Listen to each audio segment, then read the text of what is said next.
Welcome to the in front of me ZTE Blade A31, and I'll show you how to unmute ringtone on this device. So first you should go into the settings application and then click here on the sound section. You'll see here the ringtone volume panel, and just to unmute your device ringtone, you should swipe this dot to the right side with your finger.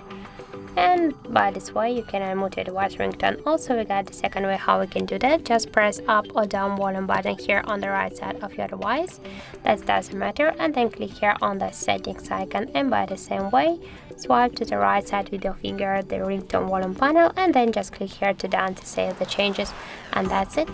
So thank you for watching, and if you find this video helpful, don't forget to leave a like, comment and to subscribe our channel.